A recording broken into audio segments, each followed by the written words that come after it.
So let's start with another example.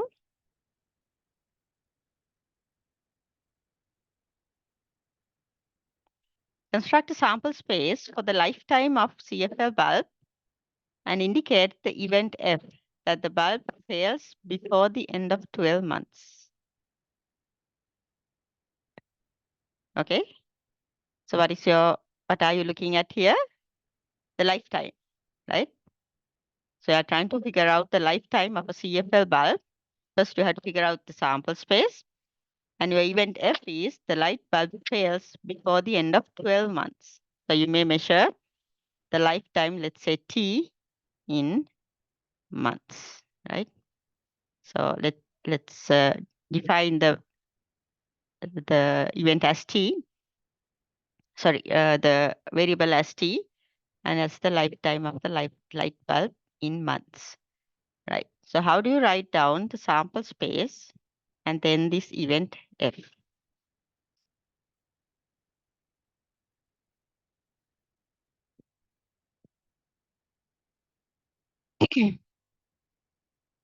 Now, since you do not know when the light bulb will, its lifetime, it's not given, right? So obviously it's going to be greater than 0, right? It cannot be negative.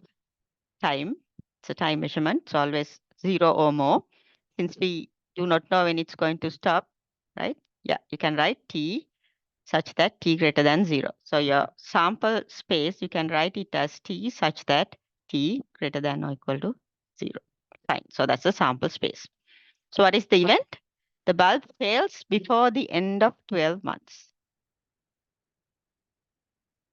Before the end of 12 months. That means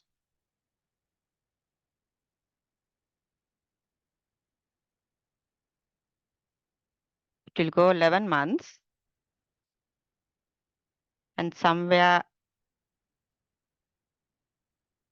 midway, maybe 12, but not going exactly up to the more than that. It's not going more than that, right? So how do you write it? T such that. So what is the limit for T now? Before the end of 12 months? Yeah, it should be in between 0 and 12, right? Since it's the end of 12 months, it can go,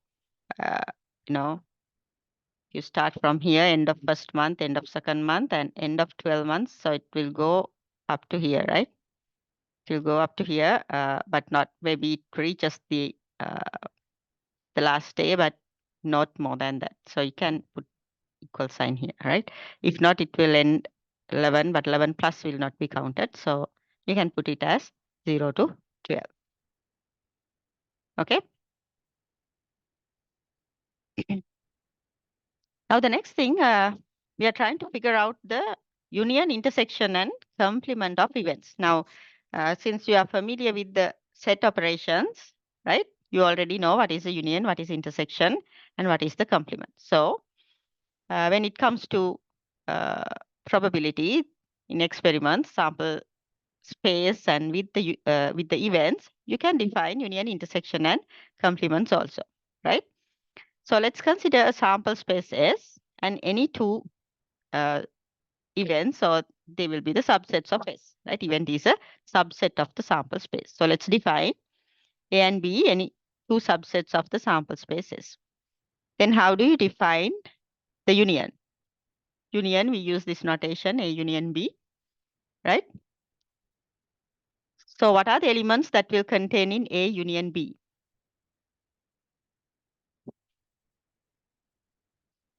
Since it says before the end of 12 months, that means somewhere in the middle of the 12 month also it's working, right? Somewhere till the end of the 12 months it's working. So it goes up to here and somewhere, reaching the end of the 12, it will stop, right? So you have to consider the values in between here, right? So it's like this actually, right? Reaching 12. Okay. Uh, so if you have a confusion in this one, you can use this notation, right? So that will be more meaningful, right? 0 included, but 12 not, but goes up to 12, right? So if you consider the number line, so it goes starting from here and reaching 12, but not touching it, right? So if this is confusing, you can use this notation, right? Close brackets and open brackets, okay? Right, so back to the union. The union will contain the elements that are either in A, in B, or in both, right? Why? How do you note down or prepare the Venn diagram for the union? So here's our Venn diagram for the sample space, the whole rectangle, and we have the events A and B. So here's my A and B. So the union is the elements that are in A, in B, or in both. So what does that mean? You have to color this area. So that is the A union B, right? So this is how you write down the Venn diagram for the A union B, okay? Then the intersection is the subset of S that contains the elements that are both in A and B, both, right? So that is the overlap, right? So where the two events overlap, that is what we call the intersection, right? So the union we use O, for the intersection we use AND, right? So how do you draw the Venn diagram?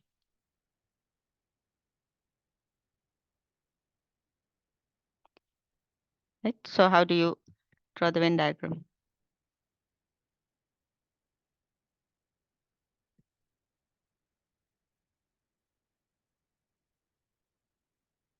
So here's A, here's B, where they overlap. So that is going to be the A intersection B, right? Okay, so that's the union and the intersection. And then we have the complement, right? So for complement, we have several other notations. A prime, right? So that is A's complement, or you can use AC, right? That's for the, again, for the complement, right? So the complement is actually the not part, right? So you have the element or the subset A and everything outside A, but in S is called the complement, right? So the subset S that contains all the subset of S that contains all the elements of S that are not in A. So this is like not A. So here's the sample space and here's the element or the subset A. So not A will be everything outside A, but in S, right? So this colored area is the S complement, okay? Right. The next thing, two events A and B in a sample space S are said to be mutually exclusive if there are no elements in common, right? So the mutually exclusive, or we use ME, that means these subsets or these events, they do not have any overlaps, right? So let's use E, S, right? So they will be two separate circles like this. So there are no overlap. So in such situations, we say A and B are mutually exclusive. So what does that mean? The intersection is empty, right? So this is the way we define the empty set, right? Not no elements at all, right? And then you can have A contains in B, right? So that is A is a, what do you say? This is a subset of B, right? Sorry, I put a line there, it will become another meaning, right? So how do you write A is a subset of B? That means A is contained in B, right? So you have B outside and A will be inside it. So this is A contained in B. Okay. The other way around is also possible. You can have B contained in A and so on. Right. Okay. So those are the unions, intersections, complements, and the subsets. Right. See whether you can figure out the answers for these. Sample space is given A, B, C, D, E, F, G, the first 7 letters. And then A, B, and C are there. Right?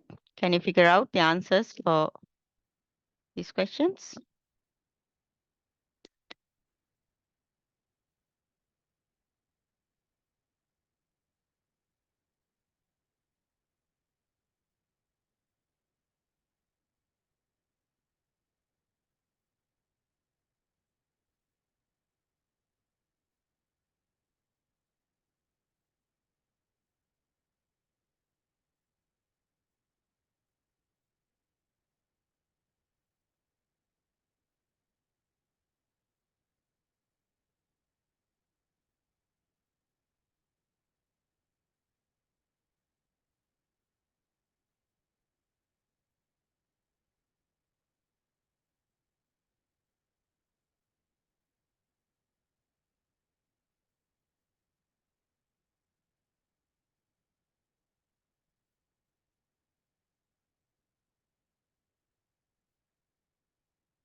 Right.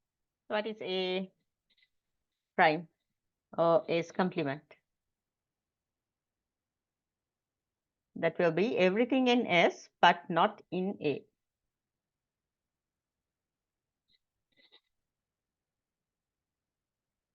A contains A, B, C, D. So A's complement will be what? Everything in S, but not in A. So that will be E, F, G. Actually, that is the given C. Right? Likewise, can you figure out B? B's complement? B is A, C, E, G. So its complement will be everything in S, but not in B. So B, G, F. Right? So B, G, F will be the complement of B. Right. Likewise, what is C? C's complement.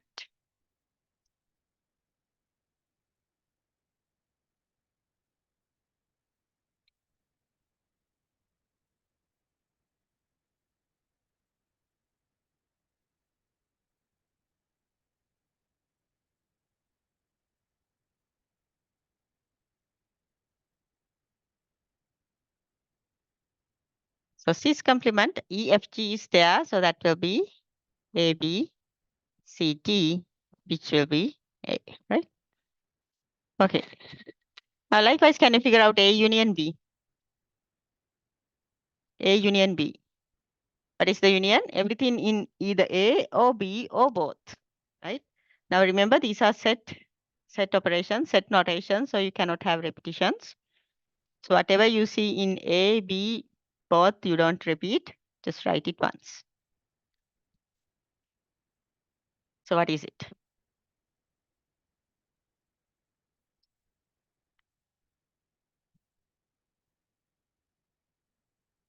So that will be A, B, C, D, E, G, right? Okay. A intersection C, intersection, so that will be common to both. Common to both A and C. What is it?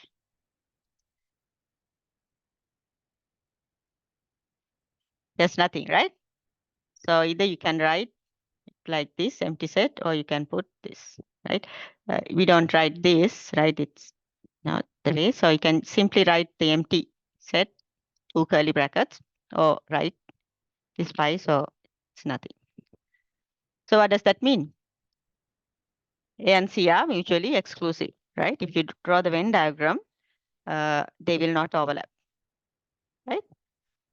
And what about B union C? B union C.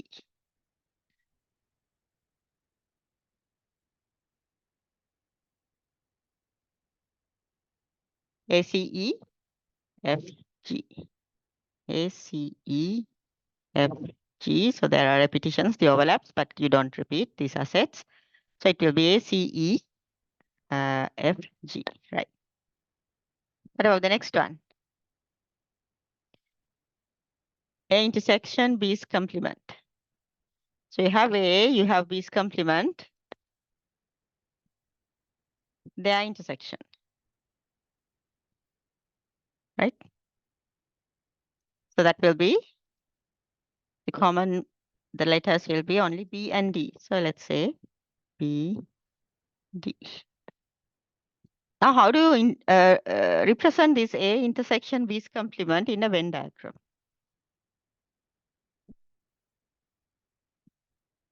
Right, say here's my A and B, right?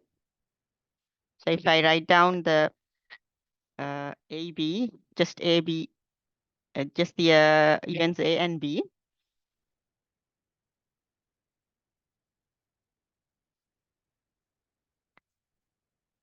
what are the common elements for A and B?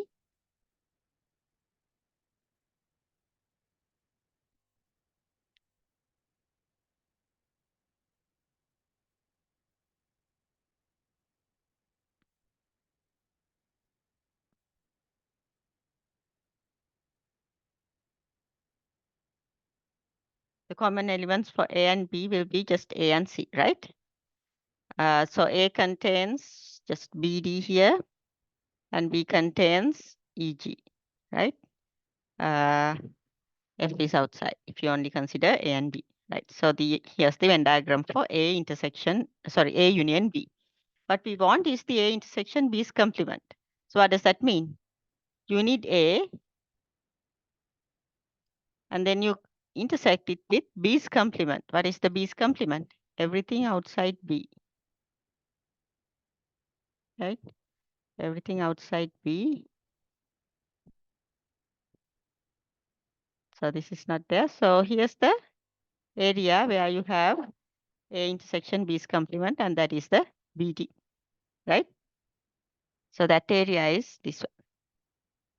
So that is the intersection B's complement. So if you want B intersection A's complement, that will be this area.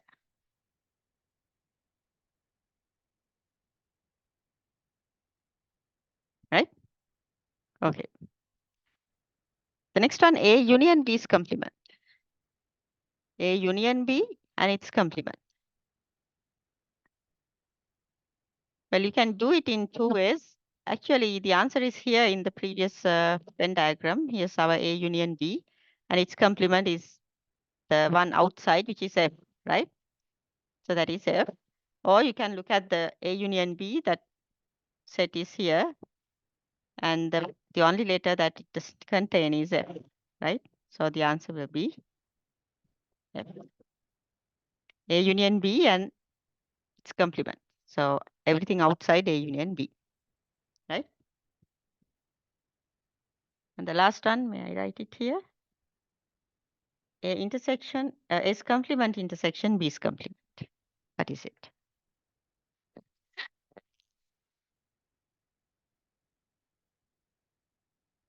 Again, you can use A's complement is there, B's complement is there, here.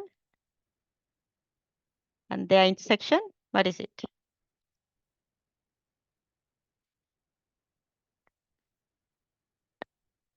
A's complement and B's complement not mutually exclusive. There's a common value. Get it? Mansir? Yes, A's complement EFG. Yes, B's complement BDF. So what is the overlap? F, right? See, F is common to both. So this is F. So what does that mean? A union B's complement and A's complement intersection B's complement, they are same. Do you know the rule or the law? What is this law? I'm sure you have heard about it. That's the De Morgan's, yes. That's the De Morgan's law, right? So what is De Morgan's law? If you take the union and its complement outside, you can distribute the complement and change the sign. Union becomes intersection. The same happens with the other way around. A intersection B's complement, again, you can distribute the complement, intersection becomes union, right? So that's the De Morgan's theorem or De Morgan's law. And we'll be using it in probability also. Right? Okay, right. So that's about the first section of chapter 2, some elements of probability, right? Some basic concepts, right? So these are actually, most of them you already know, right? So nothing that much new, right? Okay, and we did a couple of questions and we'll do more when we calculate probabilities, right? So we move on to the next section where we are going to look at some axioms of probability, right? And then let's start doing calculations of the events, okay? Right.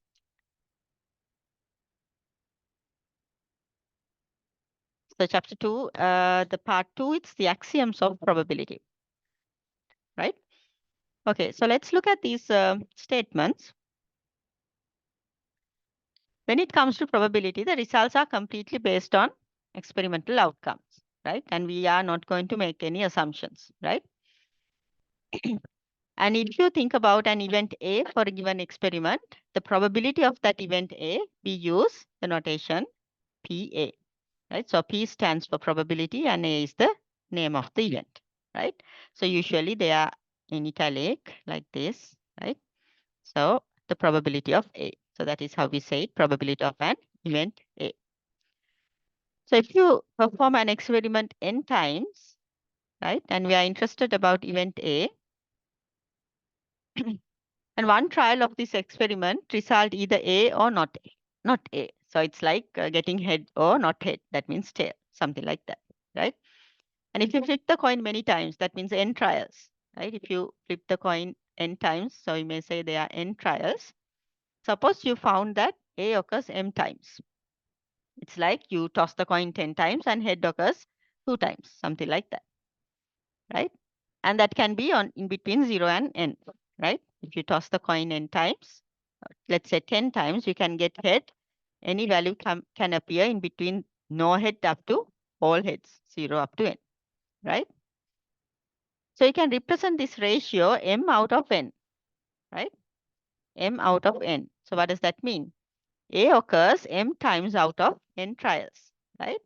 So that ratio is defined as the estimate for the probability of A, right? Now remember, this is an estimate, right? So the probability of A is how many times A occurred out of the total number of trials, okay? Now remember, this is very important. This is the probability, right? Probability of an A, it is the ratio and actually it's an estimate. Why are we saying it's an estimate? The probability, it's defined based on the law of large numbers, right? It's defined on the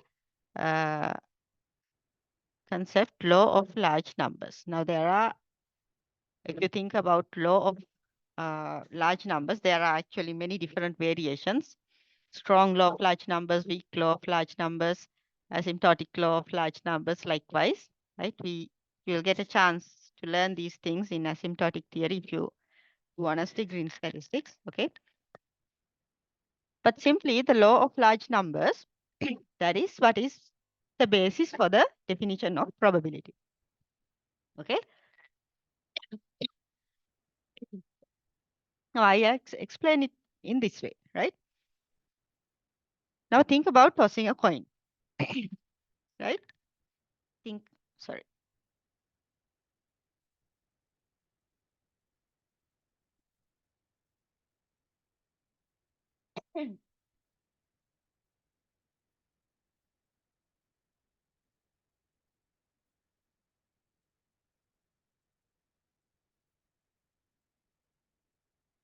Someone raised hand? No. Okay. So let's think about the experiment, tossing a coin. I'm using this experiment again and again because it's very, um, you are very familiar with this one, right? Tossing a balanced coin. What do you mean by balance? Both sides have the same chance of being tossed up, okay? So when you toss a coin, you can get either head or tail, right? Now by practice, we say the probability of getting head is 0.5, right? It's a balanced coin, and probability of getting tail is 0.5. Why are we saying that? How do we get this 0.5? That means you have half of the time you'll get head, half of the time you'll get tail. That's the simple idea, right? 50%, 50%. Does that mean if you toss the coin 10 times, you'll get exactly 5 heads and exactly 5 tails? What do you think? If probability of getting head and tail is 50%, if you toss the coin 10 times, can you guarantee that you will get exactly 5 heads and 5 tails? You can do it, right? And you can do it and check. Right? Usually it's not going to be the case. But if you toss it 20 times, can you get exactly 10 heads and 10 tails? Or if you toss 100 times, can you get exactly 50 heads, 50 tails? No. Then why are we saying the probability of head is 50% and tail 50%? Why? Now that's the law of large numbers, right? Now, probability is defined based on the law of large numbers. That means if you want to get, or if you want to show that probability of getting head is 50%, you have to repeat this experiment under the same conditions very, very, very large number of times, right? 100 millions and millions and millions of times. If you toss the coin that many times, you will see that probability of getting head reaches to the 50%. It reaches to the 50%, right? So that is the law of large numbers. So probability is defined for large numbers, right? Okay, I'll explain it using this example, right? Then you'll get it. You can even do it, right? So let's toss a coin many times, right? Even you can find online simulations of tossing a head, which will explain the law of large numbers, right? And number of head divided by the number of tosses. Okay, right. So I'm going to toss the coin many times, right? So for now, let's say I'm going to toss it 10 times and it will repeat. Okay, it's going to go on like this. Okay, now look carefully. I toss the coin, first toss, I got a head. So this is the number of heads. Okay, in this column, I have the number of heads. Suppose I got a head. So how many heads are there now? One head. One head out of one toss. So that probability is 100%, right? 100%. Go one. You toss the coin second time. Suppose you got a tail. So no head. Now what is the number of heads? So we have total one head. How many tosses? Two tosses. Out of two tosses, still we have one head. So what is the probability? 50% or 0.5. I do it 3 times. The third toss again, I got a tail. Now how many total number of heads? One head out of how many tosses? 3 tosses. 1 over 3, right? So that will be 33.33% or so. So let's say 0.33. So I'm going to do it likewise. Fourth toss, now I got a head. So there are 2 heads out of 4 tosses. Becomes 50%, right? I toss it again. Fifth toss. Suppose I again got a head. Now, how many heads? Altogether total 3 heads out of 5 tosses, which is 60% or 0.6. So I do it like this. 6 times, now I got a tail. So what do you have?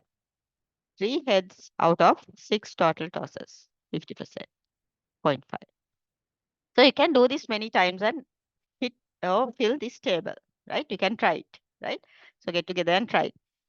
Now, if I draft this outcome, right? So here are my number of tosses.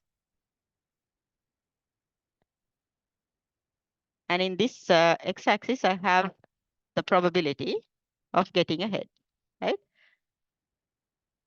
So either 100% or 0% or everything in between, right? And here's my first toss, second toss, third toss, fourth toss, fifth toss, sixth toss, and it goes on, right? Yeah, the first toss I got what? 100%. Second toss came to, let's say this is our 50%, came down to 50% and came down to 0.33, again 0.5, 0.6, 0.5. If you do it, you'll see that it goes on like this. And if you toss the coin many, many, many times, large number of times, right, then you will see the probability will reach this 0.5, 0.5. Okay. So that is why we say the probability of getting head is 0.5. How do you get it? You do the experiment large number of times. That is the law of large numbers. You do the experiment large number of times, millions and millions of times, then only you will see probability of getting ahead will reach 0.5. So it will go like this. And at a certain point, it reaches 0.5. So this line is the 0.5 line. This is the probability 0.5, right? So it will reach 0.5. So when n goes to infinity, probability of getting head will reach us 50%. So that is how the probability is defined. It is an estimate based on the large numbers. So that is why just toss in the coin 100 times, even 1,000 times, 5,000 times, you can't say you'll get exactly 50%. You have to do it repeatedly large number of times. And that is why we say the probability is defined based on law of large numbers. Not just a few trials, you can get this probability. Is that clear now? How we define the probability of getting head 50%? Not just 10 times, not just 50, not just 100 or 1,000. Many, many, many number of times. So we say n goes to infinity, probability of h goes to 50%. Right? Not even equals, it reaches 50%. So that is how the probability is defined. Is that clear to all of you, or do you want me to explain again?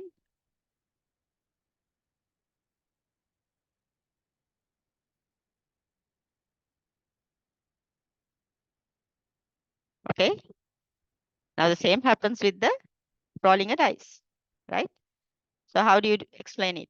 When you roll a dice, now if suppose it's a balance one, right? If it's a balanced dice, that means all 6 sides have the same chance of getting up, right? So if you think about the experiment of rolling a balance 6-sided dice.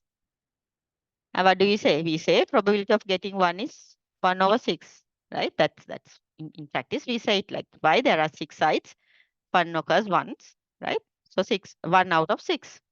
Again, the same thing.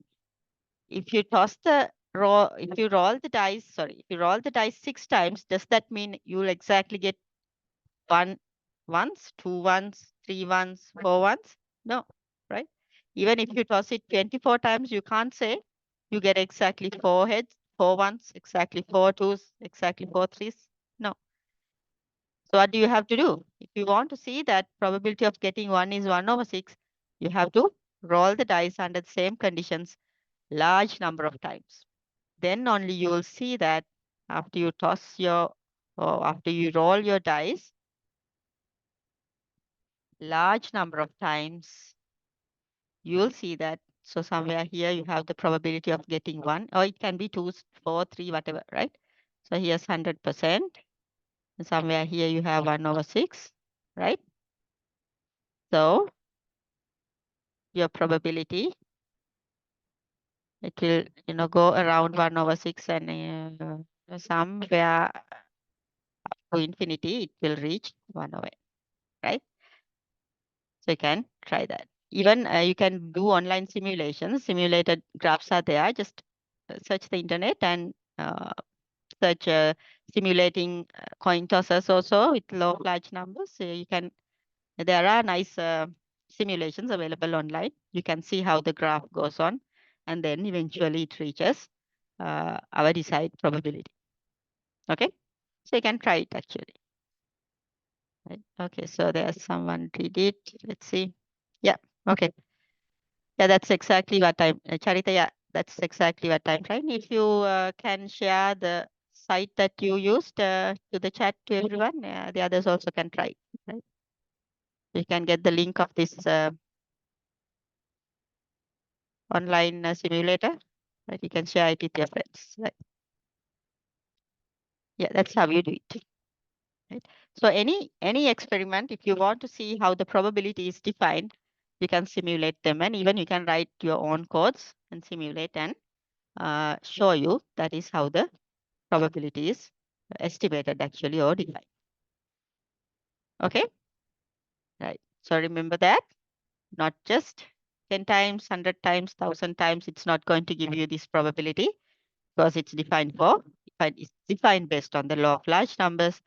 You have to do the experiment very, very large number of times. Then you can define the probability of that event and it will reach us that value. So it's an estimate. Okay. But in practice, when we calculate probabilities, we uh, write a value. It will be a value between 0 and 1. Okay, right. Is it clear to all of you how we define the law of large numbers and how we get the probability?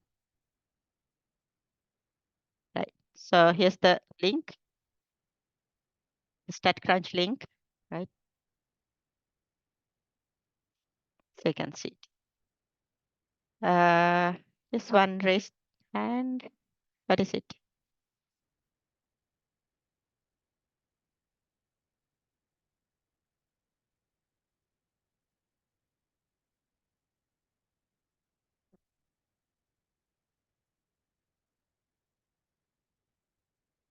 Okay.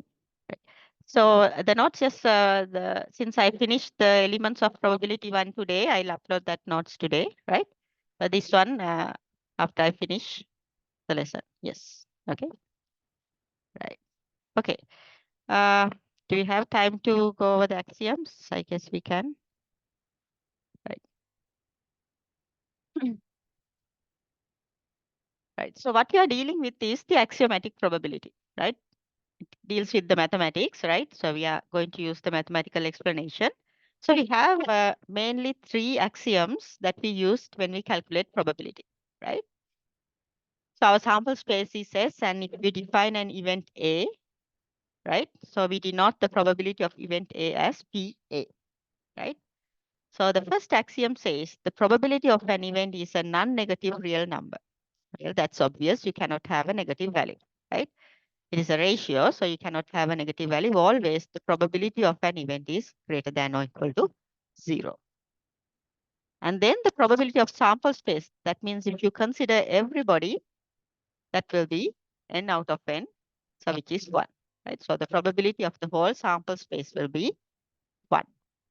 And the next thing, if we consider infinite sequence of mutually exclusive events of S, let's say A1, A2, A3, and it's infinitely, right? If you get the union of them, A1 union A2 union A3 union, and it's infinity, if you get the probability of this, the union of this infinite sequence, it will be the summation of the probabilities of each and every event one by one. Okay, so the probability of A1 union A2 union A3 union, it goes on. that will be the summation of the probability of A1 plus probability of A2, probability of A3, and it will go on. It's infinite series. Okay, so you can write it like this. And you can define it for the finite also. The infinite is like this. If you define it for the finite series, you can write probability of union of AI, right? I from 1 to n, finite. This will be the summation of probability of AI, I from 1 to n, right? So this is for the infinite. This is for the finite case, right?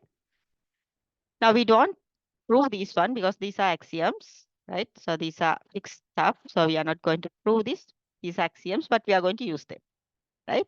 So we're going to use these axioms when we do calculations, right? So we'll continue with the calculations next week. So until then, just try to do some simulations of these experiments, right? And these axioms, they are not hard to memorize, right? And we don't ask you to write down these axioms, but we will be using them, right? So just know these axioms. You don't have to, by heart them, but you will be using them, okay? Right. Any questions so far?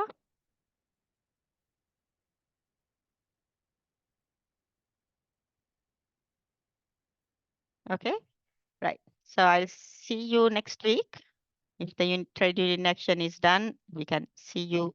I'll see you in person. If not, we'll continue like this, and I'm going to do some examples using these axioms, and let's try to do some probability calculations, right?